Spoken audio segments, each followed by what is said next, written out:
Hi നമസ്കാരം, ഞാൻ ശിലാ സന്തോഷ്. ഇലങ്കത്തിൽ ദേവി ക്ഷേത്രത്തിലെ നവരാത്രി ആയിട്ട് ബന്ധപ്പെട്ട പ്രോഗ്രാമാണ്, നവരാത്രി ഉത്സവമാണ് നടക്കുന്നത്. ചക്കുളത്തെ തിരുമേനിയാണ് ഉദ്ഘാടനം. കൂടുതൽ വിശേഷങ്ങൾ നമുക്ക് ചോദിച്ചറിയാം. നവരാത്രിയെക്കുറിച്ച് പറയുമ്പോഴേ വളരെയധികം ചിന്തിക്കാനുള്ള അവസ്ഥകളാണ്. കാരണം മഹാഭഗവതിയായ ആദി പരാശക്തി വനദുർഗാദേവിയുടെ 9 ഭാവങ്ങളെയാണ് ഈ നവരാത്രിയിൽ സങ്കല്പിക്കുന്നത്. അതിന് തന്നെ പ്രത്യേക പേരുകളുണ്ട്. ഒന്നാമതായി നമ്മൾ ഒന്നാം ദിവസം ആചരിക്കുന്നത് ശൈലപുത്രി എന്ന പാർവതി സങ്കല്പമാണ്, ദുർഗയാണ്.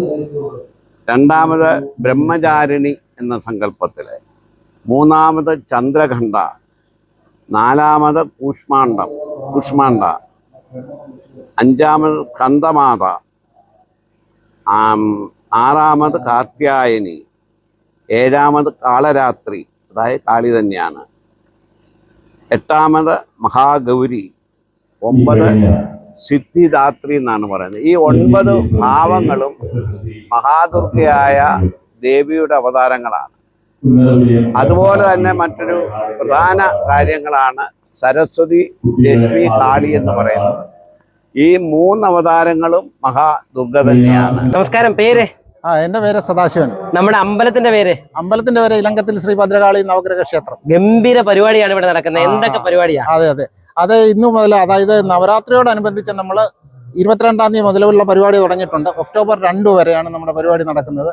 പിന്നെ 24-ാം തീയതി മുതലാണ് നവാഹം, അന്നദാനം, മറ്റുള്ള പൂജകൾ. നവാഹത്തിന്റെ ദേവീ മഹാത്മ്യമാണ് പാരായണം ചെയ്യുന്നത്.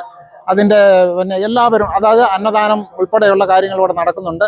പിന്നെ നമ്മൾ മഹാത്മാ ജനസേവന കേന്ദ്രത്തിലേക്ക് എല്ലാ വർഷവും കൊടുക്കുന്നത് പോലെ 100 പേർക്കുള്ള അന്നദാനം, സദ്യ ഇവിടെ നിന്ന് പാഴ്സലായിട്ട് കൊടുക്കുന്നുണ്ട്. അങ്ങനെയൊക്കെയുള്ള കാര്യങ്ങൾ ഇവിടെ നടക്കുന്നുണ്ട്. മറ്റെല്ലാവിധ പൂജകളും, വിദ്യാർത്ഥികൾക്ക് വേണ്ടുന്ന രീതിയിലുള്ള പൂജകൾ, അങ്ങനെ എല്ലാം ഇവിടെ എല്ലാവർക്കും പൂജ വെക്കാനുള്ള സൗകര്യമുണ്ട്. അക്ഷരം എഴുതാനുള്ള സൗകര്യമുണ്ട്. അങ്ങനെയുള്ള എല്ലാവിധമായ സൗകര്യങ്ങളും നമ്മുടെ ക്ഷേത്രത്തിൽ ഉണ്ട്.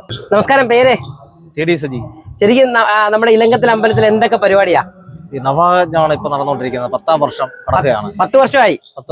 ഓക്കെ. ഈ 10-ാം വർഷം കടക്കുമ്പോൾ ഞങ്ങൾ വളരെ സന്തോഷത്തിലും ആത്മസംതൃപ്തിയിലുമാണ്. കാരണം 100-ലധികം ആളുകൾക്ക് ചികിത്സാ സഹായം കൊടുക്കുന്നു. അതുപോലെ തന്നെ നാടിന്റെ പിന്നെ ഈ ദുരിതം അനുഭവിക്കുന്നവരെല്ലാം സഹായിക്കുന്നു. ഈ കാര്യങ്ങളെല്ലാം ഈ ക്ഷേത്രത്തിന്റെ വകയെ നടക്കുന്നുണ്ട്. ഒരു മതസൗഹാർദ്ദത്തിന്റെ കേന്ദ്രമായി ഈ ക്ഷേത്രം മാറുകയാണ്. എല്ലാവരും ക്ഷേത്രത്തിലെത്തി ഈ ക്ഷേത്രത്തിൻ്റെ പുരോഗതിക്ക് വേണ്ടി എല്ലാ സഹായവും നൽകുന്നുണ്ട് എന്നത് വളരെ ചാരിതാർത്ഥ്യത്തോടുകൂടി ഈ അവസരത്തെ ഓർക്കുകയാണ്.